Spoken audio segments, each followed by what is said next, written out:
শান্ত ও স্নিগ্ধ পরিবেশের মধ্য দিয়ে সংযুক্ত আরব আমিরাতে পালিত হচ্ছে রমজান। কৃত্রিম আলোয় ঝলমলে দুবাই, আবুধাবি কিংবা শারজার রাজপথগুলো এখন ইবাদতের তাসবিহতে মুখর। রমজানের প্রথম দিন থেকেই দেশটির প্রতিটি মসজিদে তারাবির নামাজে মুসল্লিদের অংশগ্রহণ ছিল চোখে পড়ার মতো। ইবাদতের পাশাপাশি এবারের রমজানে প্রবাসীদের জন্য বাড়তি আনন্দ নিয়ে এসেছে দেশটির স্থিতিশীল বাজার ব্যবস্থা।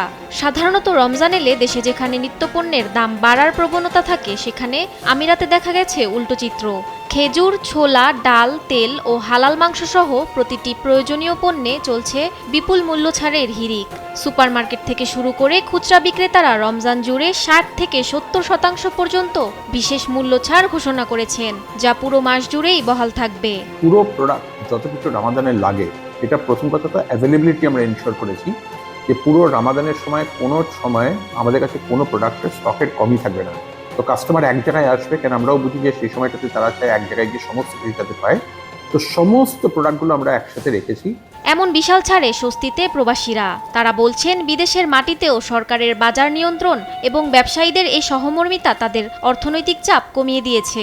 সরকার যেটা করছে এটা তো আমাদের যে খেটে খাওয়া যে মানুষগুলো আছে এখানে, শ্রমিকরা যারা কষ্ট করে এখানে যে টাকা উঠছে, ওদের জন্য এটা খুশির ব্যাপার, আনন্দের ব্যাপার। বাজারের স্থিতিশীলতার পাশাপাশি আমিরাতের বিভিন্ন মসজিদে আয়োজিত হচ্ছে বিশাল ইফতার মাহফিল। সেখানে এক টেবিলে বসে ইফতার করছেন বিভিন্ন ভাষা ও বর্ণের মানুষ। স্রষ্টার সন্তুষ্টি অর্জনের এ মিলন মেলায় ফুটে উঠছে বিশ্বভ্রাতৃত্বের এক অনন্য রূপ।